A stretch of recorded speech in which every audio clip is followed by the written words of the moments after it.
All right, so who am I here with? Peter Bowering from Sutton, also known as the broker with the hat, courtier au chapeau. And Peter, what got you into real estate? Funny story, I used to be a graphic designer, and one day I decided I want to work more with people, and I figured that real estate is definitely a one-on-one people business. So I tried in graphic design to shut down my own business and get a job as a project manager, and I kept being a finalist and not getting the job. So one day I was sitting at home and my daughter came home and looked at me and said, "Hey, how's it going?" I said, "Well, kind of crappy. I just missed out on 2 jobs." And she looked at me, stood in the hall, I can picture it right now. And she said, "You know, Dad, you should become a real estate agent, because when people come over, you just love showing off the house, don't you?" And I literally sat there and went, that is the greatest idea I've ever heard. I love that. How long ago was that? So we're talking about 12 years ago now? 12 years ago, yeah. Okay, no way. And so before that, you went through a bit of rejection when you were applying for these other jobs and everything, right? Exactly. How have you been able to overcome that same kind of rejection in real estate now? Like when, things don't go your way, maybe a client decides to go with someone else. How do you overcome that? Yeah, you have to develop a bit of a thick skin, for sure. I think in the early days, it's a roller coaster of a business. You get an accepted offer and there's a high, and then it falls apart, and then there's a low, and you can only go through it and the bumps even out. But it's still a very emotional business, because you're with clients who are buying their first property. They're spending $500,000, and it's important. But that's one of the things, is like my job is to guide them through the ups and downs, give them perspective. And it's an honor, to be honest, to be allowed to be involved in these people's lives at these really, really important junctures. That's really cool, your mindset about it, the idea that you are truly here to help. Like that's what your job is. Exactly. I saw, a marketing thing was like, I'm not the star of the movie. My client is the star. So it's like, I tell my client, you're Luke Skywalker and I'm Yoda. That's my job. I love that. Can you tell me a bit about the first deal you ever closed? Yeah, I remember it very well. I was replacing another broker in my office. He was away on vacation. I did a visit, and that person didn't have a broker and wanted to make an offer. So I had to step in, and that was my first offer. And I work here at Sutton Group Centre West, and just a shout out to them, because I was sitting in the atrium writing my first offer, sweating buckets, going over every detail, and another broker in the office who I'd never even talked to said, "Hey, what are you doing?" And I said, "Oh, I'm writing my first offer." Sat down with me for 45 minutes, went over every detail, make sure everything was good, and said, "Oh, okay, thanks," and walked away. And that was, like I said, I had never even talked to this broker before, but that's the kind of agency that Group Centre West is. How important has it been having that kind of team dynamic around you and having an in-person office too? Because nowadays there's many agents who do the whole virtual thing, right? Where they don't actually meet in person with anyone and kind of do things on their own. What would you say is the most important or beneficial part of having a team in office like this? Well, it's the support, and also from the management for their expertise. We get caught in jams. It's like it's 10 o'clock on a Sunday night and we're negotiating something and I need some advice. They're going to pick up the phone. And just the camaraderie, everyone supports each other, because I don't look at it like I'm in competition with anyone in this office, because they don't know the circle of friends that I have. They don't have the database of clients that I've met. It's like they're not going to be in competition with me. It's up to me to, stay in touch with all my contacts and grow my business that way. I don't look at another broker and say, "Oh, he's going to try to steal business with me," and that's not the way it is. And certainly, I know other agencies are maybe not as supportive, but here, I know 100% that no one is going to, if they have a chance to steal a client or whatever, they're not going to do that, because that's just not the way we do things here.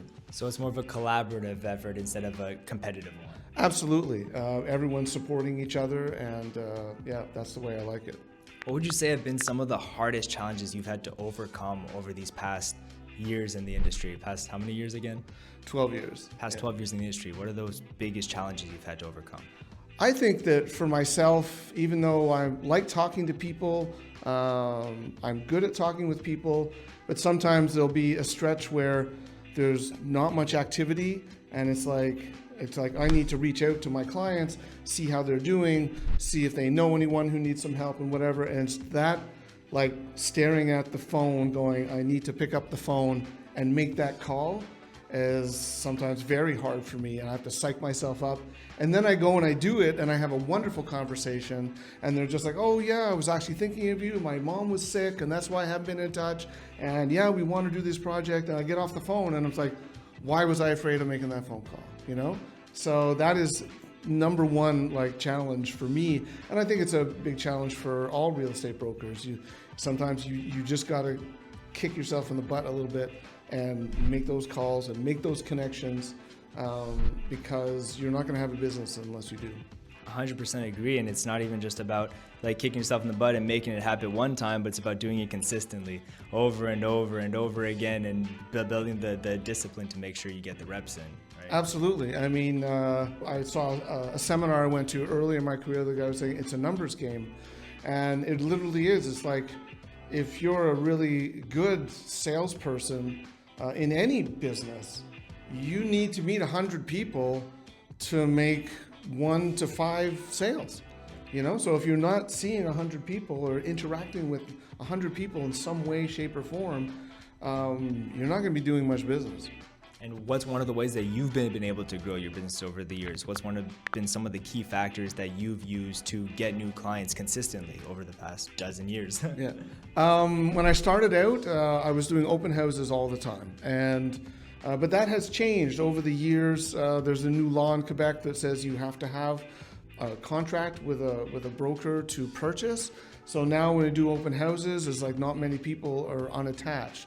So that for me, a key thing was digital advertising. I started doing it in 2018, 2019. And so when the pandemic hit, we couldn't do open houses. So the online advertising was a key part of keeping my business going. And now moving forward, it's just like it is a major part of my business.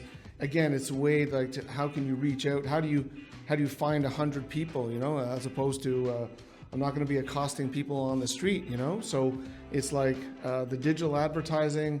And I like the digital advertising because the way I've got it set up is that they might click on something, but then they're going to come and see a video of me talking to them. And they'll get a sense of the kind of person that I am. And if the vibe is right, then, you know, then they'll keep going and reach out, and we can do things together.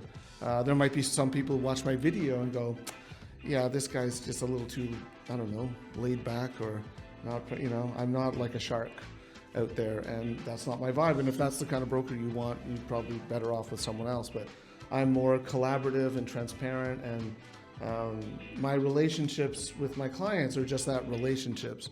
It's not a transactional thing where it's just like, oh, you know, I'm going to know you so you can give me a transaction. That's not it. My job is to give information about real estate so you can make the best decision for your life. And if that decision is I shouldn't buy now, I should save up my money and buy a different kind of property that's going to fit my life better, but it's going to take 2 years, it'll be like, I'm just as happy because I did my job, I helped my client, and I'm praying on the fact that 2 years from now it'll be like, oh yeah, like Peter helped me out when I needed it. Now I'm ready to buy. I want to work with Peter. Quick pause for a second. If you're a realtor watching this, trying to grow your business intentionally this year, not chasing random tactics, not buying leads blindly, I built something called Eden Modern Realtor specifically for you. It's a school community where we break down exactly how our realtors that we're working with are growing their business today. Ads, content, follow-up strategy, offers, we break it all down in here and go over real examples of what our agents are doing across the US and Canada. Did I mention it's free? It's the exact same strategies that Charles used to land 4 listings in just 90 days of starting with us, that Karina used to sell 2 buyers within her first 60 days of starting with us, and so many more agents across the country are experiencing every single day. There's no guru fluff, no one hack nonsense, just systems that compound over time. If you want to see how we structure real growth here at Eden and want to work alongside other realtors who are taking their businesses seriously, make sure to hit the link below. All right, now back to the video. And have you been seeing some of those deals like start coming into play? People you met 5, 6, 7 years ago who are ready to buy now? Do you have any cool stories about that? How has that worked out for you? Absolutely. I have a lady who was looking to buy an investment property, and you know, we started looking in 2019. and we were in St. Jerome, we were here and there. Anyways, earlier this summer, we finally found something, and she had the resources to do it, and we found a nice investment property for her on the South Shore.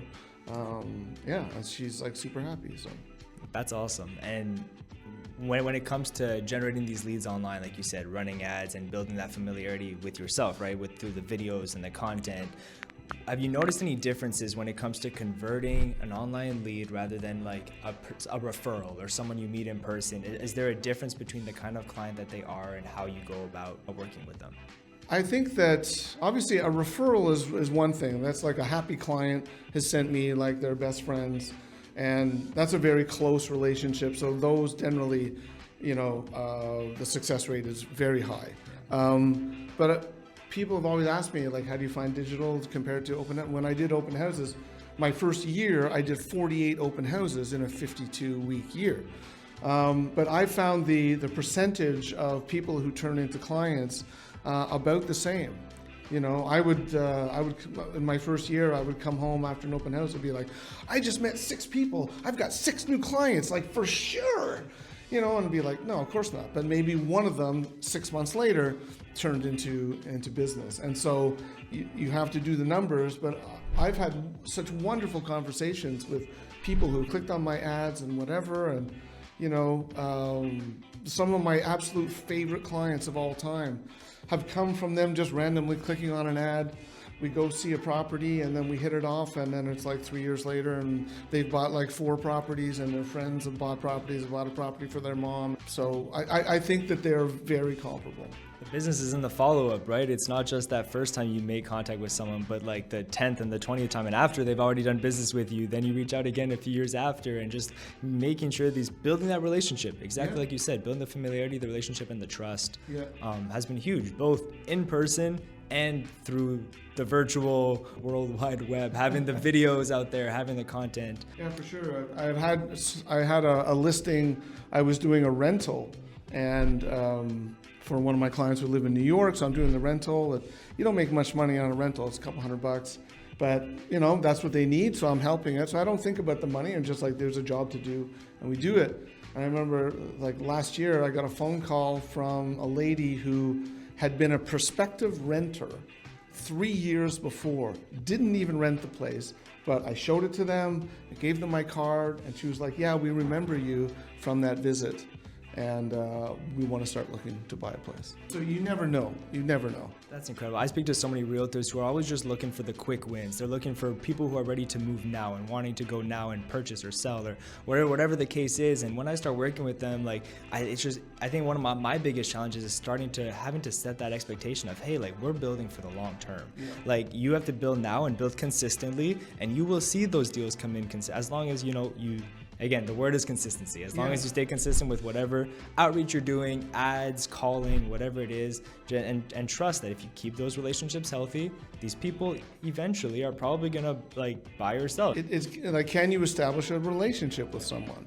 And if you do that, and you have to remember to, make contact with them X number of times a year. And I know I could do better at that, and I sometimes have to, again, kick myself in the butt. It's like, let's make some phone calls and let's catch up with how people are doing. And it's hard to do, but when you do it and then you have a lovely conversation, and they say to me, thank you so much for following up.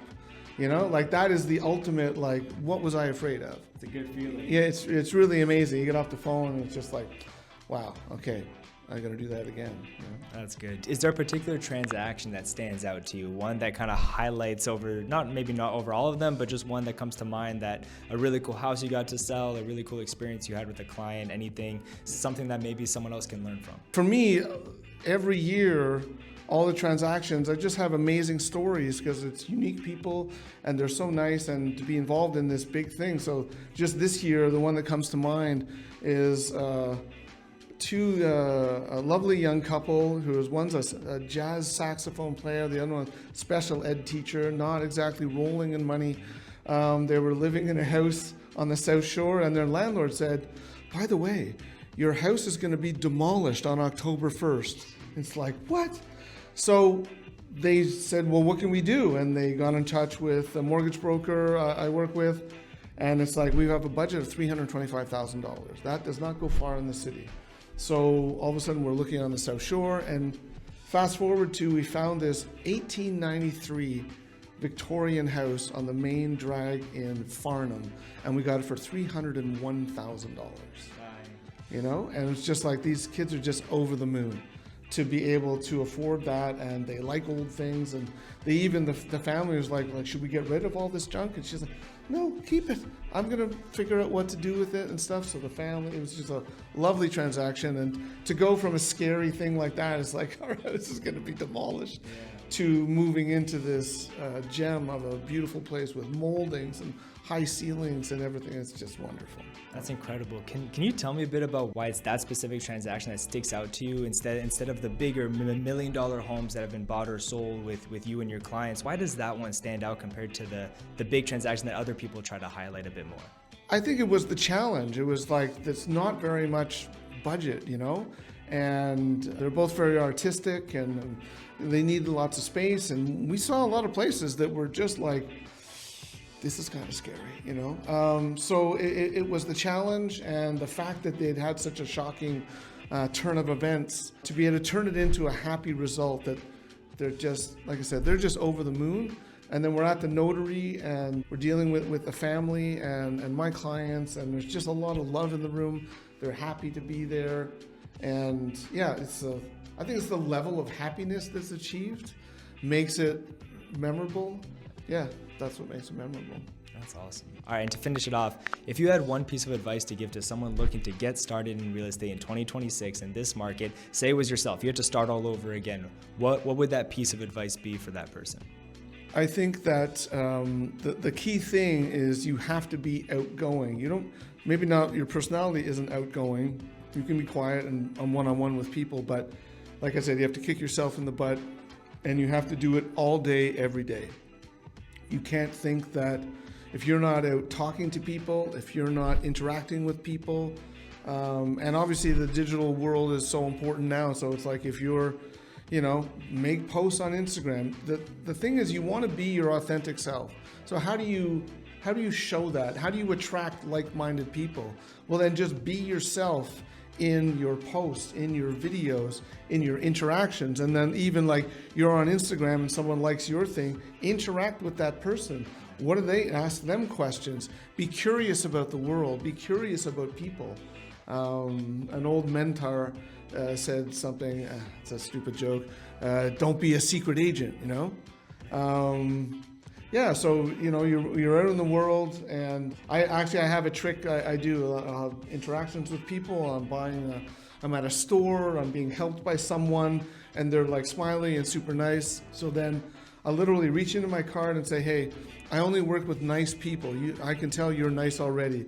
Give them my card and tell them, like, if you ever had any needs in real estate, you can call me, and just walk away like that. Like I don't get a flood of things back, but it's just that. It's just every person you touch. I don't know, like it could be 2 years from now, there's going to be someone, a nice waitress who I gave my card to 2 years ago, and all of a sudden now she has the money, and she's gonna call me to help her with her project. That's so cool. I love that there's no room for secret agents out here. No room for secret agents.